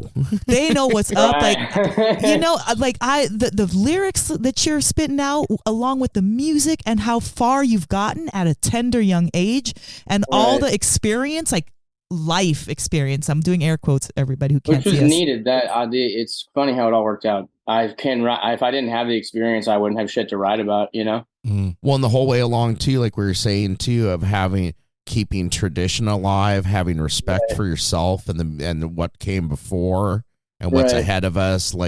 So many of the bands we mentioned, Dogs in a Pie, all these, and being older, I'm bad with. I'm getting better with it because a lot of local bands up here, I was like, man, you kids, I say it to them, they it's not disrespect. I say that just because you give me hope and I'm old enough to be your dad. It's no disrespect because our dads used to do it when we were young. You kids, and it's I'm 28. I know what I'm doing. Grown-ass man. But I take it no does. offense. I know you don't, and most people don't. I'm a fucking kid, man. Aren't we all? I'm a 53-year-old child a lot of the times. It's better to be that way. Yeah, that's what keeps you alive. That's what keeps you lose alive. your innocence. Yes. You can still never quit playing. Have your proudest moments too. And we all got to play constantly. Well, I have a question for them after you. Okay, go ahead. No. I take us down a different road. You were going to take us down a different road. I just want to finish up because we were talking about intention and stuff like that a minute ago. Right. And there's this really amazing quote that I came across right before I moved from Las Vegas to Portland. And it was brain food that I would chew on for a really long time. And I want to hear from both of you, how you would interpret this or what you would think about. Okay. The way you do anything is the way you do everything. Yeah, I that's something I think that definitely holds truth, but you got to practice that. I think there's a realness to that statement, but I think that's interesting. I like that statement. I like that statement a lot, but I think in reality, that's something that, if you want to do everything the very best you can, that's not just an automatic thing. You got to work at that. Yeah, absolutely. Then I think it's also, you could look at it black and white too, I guess. And then makes you, puts things in perspective, I guess, for yourself. That's a heady question. I like that. You do have to practice that a little bit because I think that's just waking up with direction or living your day with intention. For a while I didn't really think about it I don't know, it was interesting when I found passion and purpose, all of that kind of became natural. I didn't really have a choice because my day, there's not enough time in the day for me to there's not enough time in the day for me to in my life shit I want to live 100. I want to live as long as I can. And there's to do that or efficiently or effectively and get everything I want in. You do gotta, you gotta live each day with some intention and some direction and get out of bed and not fucking, watch TV all day or whatever, and there's a time and a place for all of that. But like, find something, do it, and then figure out how you're going to do it. And wake up and be good at it. So Dude. I don't know. That's an interesting quote. I like that a lot. Yeah. It was just something when did my dad say that? No. It was. It sounds like some shit my dad would say, man. Actually, it was it was a friend of mine, and I just started talking because I grew up, and my mom, I wish she would have taught me she taught me some really awesome stuff, but like my mom was very hasty and fast and quick with a lot of things that she did. We got to hurry up and go so we can hurry up and come back. Everything was always like very, time consumption, like, time was more important than doing it properly is my point. Right. And so I started to reflect on when I heard this statement at that time, I was really heavy into yoga, and that really stopped me because I was like, I had a tendency to rush, and I wasn't necessarily doing things better. I was just doing things faster. Right. And so it really shone the light on my hastiness and my quickness. And then I was like, I'd much rather be more, like you said, Alex, intentional and like thoughtful and mindful when I do things instead of fast when I do things. Mel, that's exactly what Alex was talking about when I asked him about picking. Yeah. And he was like, yeah, they were like fiddle tunes. Slow it down and learn the melody. That statement is slowing it down and learning the melody in life. Yes. Right. Yeah. Yeah. I'm impatient too. Like I can identify with that. My parents didn't like instill that in me. I was just always like, we're out to eat and I'm like, don't pay with your credit card. Like they're going to have to go run it. Like, do you have cat? It was always like quick. And like, it's been such an obstacle for me to tackle in my life because it's like efficiency or like we need to get there now. This is in my head, like this is how it is, and I'm trying to like chill out and but also still remain productive and but also if things aren't exactly how they line up in my head, it's okay and I don't freak out. I'm rewiring my head currently, and I have been for a little while. Man. Me too. Yeah, shit. It's an ongoing process. I guess. Ongoing. Dude, I'm going to tell you something that like... Thanks, guys, for participating. Yeah. That gives me some insight. I'll tell you something like... I remember my dad was like 85 when he passed, right? And he would say to me, I feel like I'm still 18 in my head. And I was like, how the hell can you be 85 and still feel like you're 18 in your head?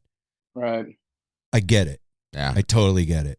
Like, that's awesome. That doesn't go away. And I think that doing psychedelics for a long time has helped. I know the three of us like keep that mindset of like constantly rewiring to make things work better. And it, at least for me, it's given me like distance from my bullshit so I could see it. Right. Do you know what I mean by that? Like I'm able to like have a separation from my baggage and be like, oh, I'm doing that thing that I do. Right. Right. I need to not do that. Where normally it would have just been like a knee-jerk reaction. Do you guys have the same experience with psychedelics, like that it's given you that space to? Yeah, sure. Absolutely. I think even like recently redefining a relationship with, I don't need to get too into it. Sorry, mother. She's aware or whatever, but it is medicine. I think for a long time I didn't treat it as medicine. It was like, we're getting Spanish, which is great. Hell yeah. That's fun too. Great times, reaching those spaces, and then also had not that great at times where it's like meat grinder and I'm like, what is that?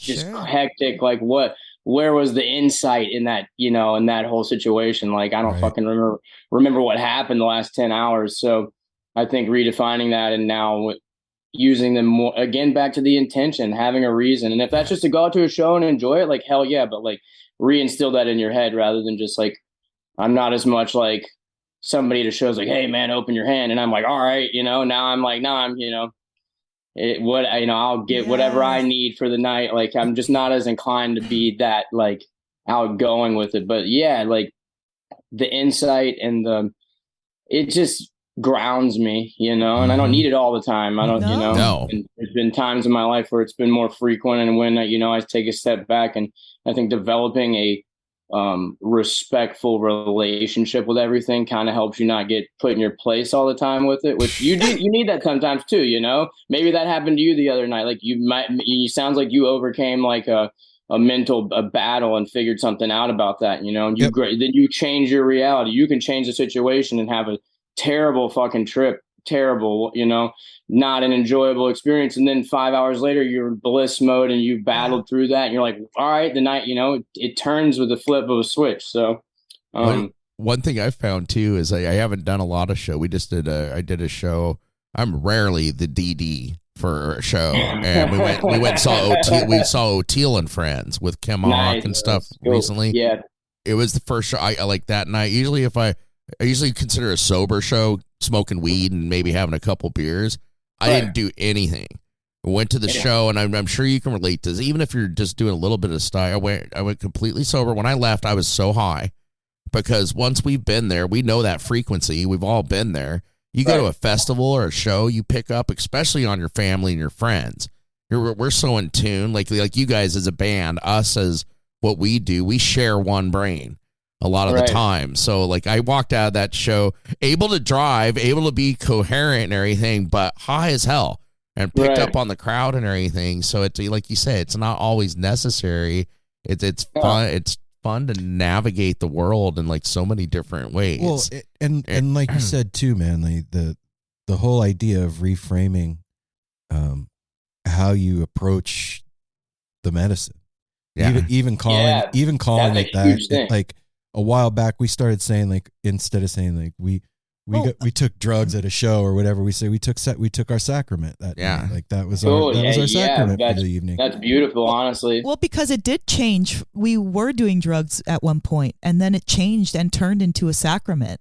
Right. Remember you pulled it in about 3 years ago. I did, because it was about 3 years. It was pre-COVID. Mel was like, she's all, I want to kind of have a ceremony. We, like you said, we need to have intention. And we need to kind of set this up and have a ceremony and sit together. And, like now we usually draw tarot cards and do several things to treat it right and ourselves right. I mean, stick with me, but like it's the same thing with sex too. Like when you're young, you just want to get off as much as you can, and how it doesn't matter, girlfriend after girlfriend, boyfriend after boyfriend, whatever. Right. And then at a certain point you fall in love and you realize like, sex is different, and when you're using sex abusively, it's not, it feels good. Great. Like you said, like, just getting high and loaded, that feels good too sometimes. But then you wake up the next morning, you feel like empty or like, what the hell was that? Or like, it's luster. There's not as much meaning behind it. Connection, man. Yeah, so like there's everything. It's maturity, and you're exposed to so much as musicians, it's like the party, it's like all of the right. And so it's easy for you to be irreverent for things because there's so much coming at you. Right. But that also in turn teaches you how to be reverent, because now you've got all this access and ability. And now it's like, what do I really want to bring into my body, into my life, into my home? And it all of that, like, look, do this, do that, do this, do this. It makes you more discerning and scrutinizing about what you do. And it's a good thing for a lot of people to be kind of tested with that, to really see what you're made of. When you're strong, it may be a little bit easier, but even when you're weak, you should still at some point be able to have control over your, over certain things. Well, you know what I mean? That's something that I've wondered with you guys, like, coming up quickly, because you guys are coming up fast. There's wave behind you. Crazy, yeah. And it's true. Has it been difficult for you guys to navigate like the backstage part of this? Like the personal part, the interpersonal part between you guys, and like how quickly everything's happening. How has that been for you? It's been organic and cool, and everybody's trying to check each other, and there's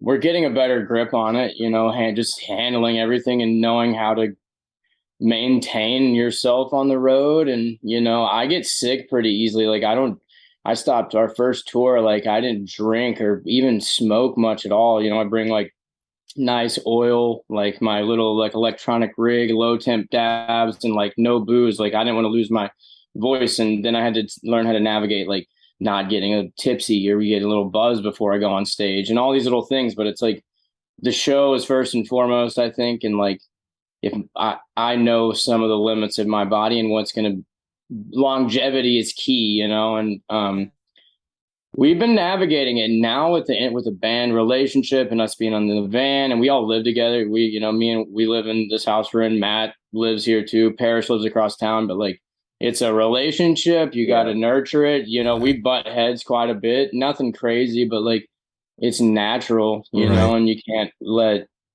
things get to you, but you also got to stand up for yourself and be respectful. And there's all these little, it's so much, honestly, it's like the most complex relationship I've ever encountered, but like one of the most rewarding. We live together. It sounds like you guys got the same thing. You're in the same tip. Like you guys are in the same headspace. Like that's a beautiful relationship and partnership to have with anybody. If you do feel like, if you have the opportunity in this life to connect with anybody like that, it's sacred, you know? And to be open is the most important. I mean, that's the truest thing, communication. Like we've let stuff, if you let stuff fester, then it turns into like nasty. And then when you talk and finally get it out on the table, 99% of the time it's like we just laugh about that it. was nothing. I can't even think of it. I was thinking one time when me and Aaron were talking shit behind Apple's back, and then Apple was like, why didn't you just tell me, guys? It was no big deal. I would have fixed that. And it was something, I can't remember what it was. It was something and it's something that had gone on for weeks. And I was like, and I felt it. I was like, I don't remember what it was. Now, every time I come in the room, it's like you guys get quiet and fucking, and then we all laughed. I was like, all you had to do is tell me, and I'll fucking quit doing it. I can't remember what it was. It was so dumb, and they thought it was too, and we just laughed about it. It's like next time. So now, like, so we're really good at it. Like, so it's like you're being a dick.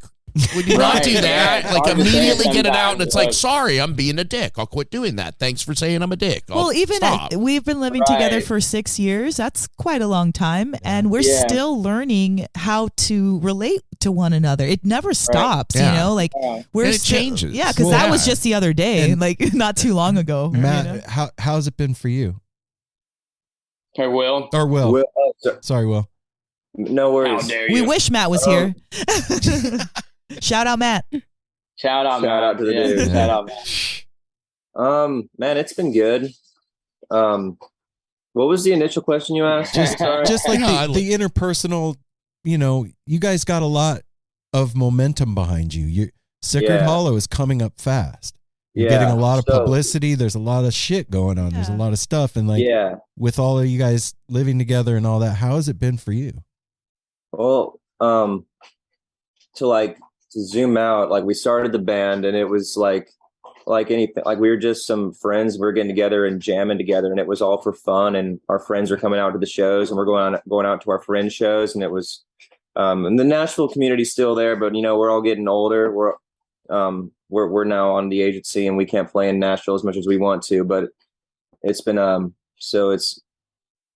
we asked for it. The pressure's on, you know, like it became where we were just a group of friends, and our friends would come see us, and there wasn't really much pressure. We just go play the show, and it mattered to us that we did good, but it didn't necessarily matter that like no one was coming to the show that had never met us before, and we had to, for lack of a better word, have something to prove, make sure they get their money's worth for the show. Do something. Yeah. And now we have to, we get to practice and get better and better, and the pressure's on. And again, and we ask for that, and that's awesome. And so that's been the more it goes on, like anything else, like it just, it builds and builds, but it's, we get to be a part of all that, you know. We're, like I said earlier, we're living the dream. It's fucking crazy. Gratitude, man. That's what the answer is, man. Well, I was going to throw out a congrats, because you guys you're on the bill for Wintergrass, aren't you? Yeah, and Steamboat. Yeah, we're right fucking on. like looking at that lineup, and that's a huge Colorado, deal. And ton of friends are going to come out. We get ski passes for the whole weekend too. I'm like, fuck, you know, like we're doing the damn thing. So that's so dope. Well, congratulations, guys. Thank you. Where can the folks listening find out like about your tour and follow you and all that crazy stuff? Website, SicardHollow.com. Uh-huh. That's everything. Instagram, Facebook. We might have we probably have a Twitter, but we're not very active on that. Everything is going to be through Instagram, through Facebook, and through the website. You'll find it all, everything on there. And YouTube. There's some stuff on there as well. But as far as like tour dates and all that stuff go, you can sign up for the newsletter or where we post about everything coming up on just social media. So, and I saw Matt's social media page. He's starting to post a lot of fiddle covers. He's covering like Lizzo. Yeah, and shit like that on his fiddle. You know, he's working on that algorithm. We're figuring it out. You know, I'll tell you what. It's just from my little corner of Portland universe, the algorithm is working for you guys. That's how I found out about you, and now that like I followed you guys, all of your band members' feeds are coming up in my stuff. Cool. That's awesome. So it's working, whatever you're doing. We're trying to be active on it. Shout out to our manager, Tim. Yeah.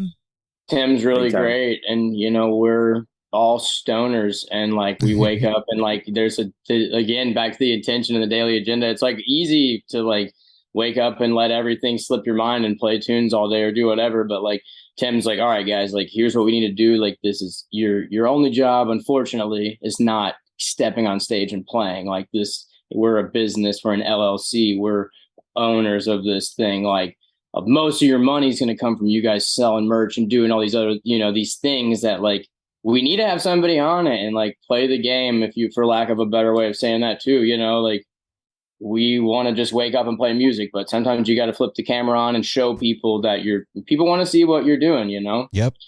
An insight into your life. So we're trying to get better at it. Yeah, well, you guys are killing it. And that's why that's why we do what we do. We love getting to know you all. Like now, we always say it. Thank you both for joining us, because now when we go listen to you guys now, we know you.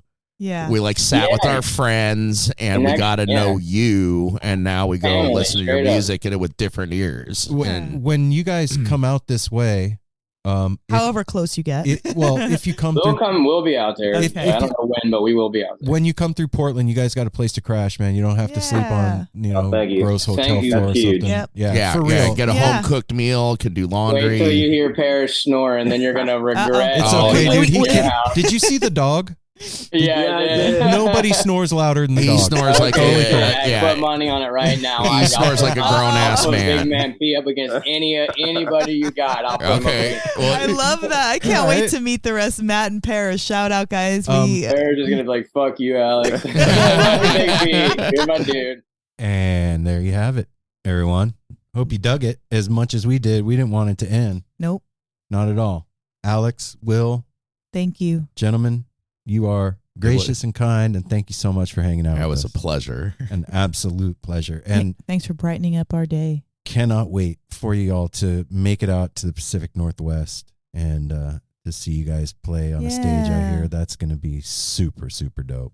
Or even if you just want to take a vacation and come hang out with us, you could always play the living room or the balcony. Look, we'll set up all the cameras. Sessions. We could do, No Simple Road basement great sessions. hosts. Yeah, we are. Apple has really good weed too. Yeah, we'll take you to Fire on the Mountain chicken wings. Oh shit! Get you some defined. We can do all kinds. We do all kinds of shit together, guys. Tour bus shirt. No, it's seriously. Yeah, thank you so much, guys. That was amazing. Yeah, if y'all aren't already sold, just trust me. Go listen to what they have on the streaming platforms out there and watch. I have to tell you to go watch some of their live stuff on YouTube and just watch them. Yeah, also, Alex, I'm practicing my banjo. I'm waiting for you guys to come so I can jump on stage with y'all. And Alex and Will, I have taken your guitar playing advice, and I am learning fiddle tunes. I have learned Cripple Creek, and I learned. I don't know if you. What's the other one that I learned? Man of Constant Sorrow and Pig in a Pen. So, just so you know, I'm picking it up, man. So thanks you guys for honing your skills. Cool advice. And if you ever want to come back on the show, you guys have a home on No Simple Road. Yep. anytime. And everybody, we love you. We are doing 2 episodes a week. That is how much we love you guys. 2 times the love. Two. Dang. 2 shows in 1. No, we're here with you on Friday to take you into the weekend, to make sure you have a good weekend. You have some new music to listen to, a cool interview to, slide you into that Friday evening when you go out and hang out with your friends or whatever. And then we're here to comfort you in our bosom on that Monday morning when the sun comes up and the alarm clock goes off and your feet starting hit to that get floor cold. and you're like, oh man, I don't want to go to work. And then you could be like, well, at least I can listen to No Simple Road on the way. Didn't somebody reach out and said they liked riding to work with us now on Mondays? Yep. And you know what? If we can be that salve on the rug burn of Monday morning, I'm down for that. So yeah, remember to come hang out with us on Monday because we're going to be here for you. And we love you guys. Anybody have any final parting words of wisdom? Make sure to check out the where they're going to be playing at in your neighborhood. There's lots of stuff coming up with them. Well, Ms. Schaefer? and just a little tidbit from the interview: slow the fuck down, learn to play the melody, use a metronome, and practice with intention. You know what? All of those little tidbits can be applied to your life. Yep. Slow the fuck down. Do your shit with intention. Do it rhythmically. And what was the last one? I already Practice forgot. with intention, And do intention. and learn the melody. There it is. And we'll be Power singing of them. intention. We'll be here singing the melody for you for the foreseeable future. So if you forget it, you can always come back and sing with us. We love you guys. We'll be back on Monday with more stuff and things. Smile at a stranger. Have a great weekend. Safety third. And don't forget to evoke emotion wherever you go. Hydrate and smile at a stranger. See you soon. We love you guys. Peace.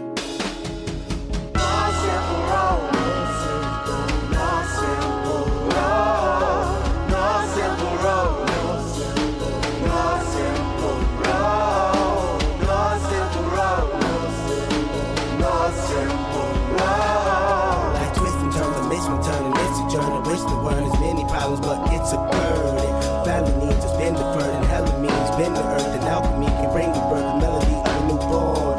So persistent, so resistant, so insistent, so commitment, so resilient, or haven't you learned it? No simple road. No simple road. No simple road. No simple road. No simple road. No simple road. My windshield is shattered as I focus through the spot in the corner that is still intact. The react is both a defense mechanism as well as a fear. We've traveled this road before, so we may think, but it's a tad bit of strange similarities that feed an A=A complex. The fears of your past do not equal the perplexities of the current road.